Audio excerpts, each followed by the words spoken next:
Hyderabad Bhittai Nagar police ॾोहारनि सां मुबैना मुक़ाबले दौरान ॿिनि ॾोहारनि खे गिरफ़्तार करण जी दावा कई आहे। पुलिस जो जामशोरो पुल वटि ॾोह जे इरादे सां बीठल ॾोहारनि सां मुक़ाबलो थी पियो। मुबैना मुक़ाबले दौरान ॿिनि ॾोहारनि इम्तियाज़ सहतो ऐं खलील राजपूत खे गिरफ़्तार करण जी पुलिस दावा कई आहे। पुलिस मूजिब जाबदारनि ख़िलाफ़ केस दाख़िल करे वधीक जांच शुरू कई वई आहे।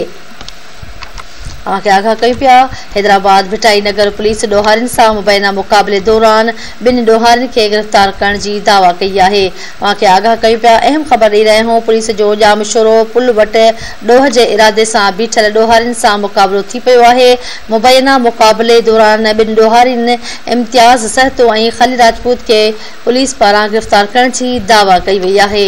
अहम ख़बर ॾियूं पिया। पुलिस मूजिब जाबदारनि ख़िलाफ़ केस दाख़िल करे वधीक जांच शुरू कई वई आहे।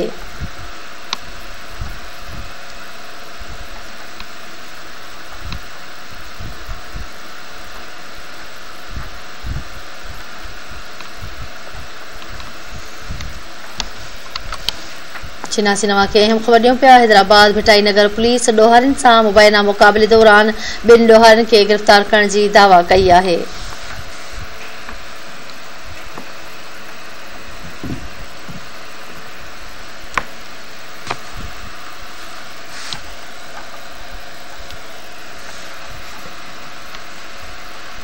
पुलिस जामशोरो पुल वटि ॾोह जे इरादे सां बीठल ॾोहारनि सां मुक़ाबलो कयो आहे। मुबैना मुक़ाबले दौरान ॿिनि ॾोहारनि इम्तियाज़ सहतो ऐं खलील राजपूत खे पुलिस पारां गिरफ़्तार करण जी दावा कई वई आहे।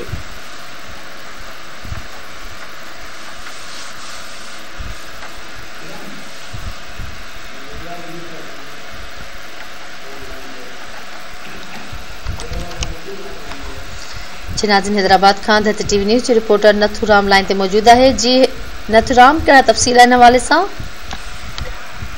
जी बिल्कुल, हैदराबाद की भिटाई नगर थाने की पुलिस जो ॾोहारनि सां मुबैना मुक़ाबले की दावा कई है। पुलिस वेरियन पारां ॿुधायो पियो वञे त जामशोरो पुल वेझो मशकूक माण्हुनि की मौजूदगी जे ॻुझे इतला ते कार्रवाई कंदे ॾोह जे इरादे सां बीठल ॾोहारियुनि जे ग्रुप सां मुबैना मुक़ाबलो थी पियो। मुक़ाबले के नतीजे में ॿिनि ॾोहारियुनि खे इम्तियाज़ सहतो ऐं खलील राजपूत के गिरफ़्तार करे वरितो है।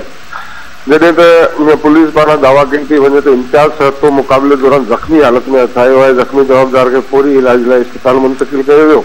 ॿिए पासे ॿुधायो थो वञे त गिरफ़्तार ॾोहारियुनि जा ॿिया साथी फरार थियण में कामयाब थी रहिया आहिनि। पुलिस वेरियन जो चवणु आहे त गिरफ़्तार जवाबदार भिटाई नगर थाने की हद में फुर लुट ऐं चोरी की वारदातुनि में मुलविस आहिनि। भिटाई नगर पुलिस ॿुधायो त गिरफ़्तार ऐं फरार थी वियल जवाबदार खिलाफ़ केस दाख़िल करे वधीक जांच शुरू कई पई वञे। ठीक है नथुराम, वॾी महिरबानी तफ़सील ॾियण जे लाइ।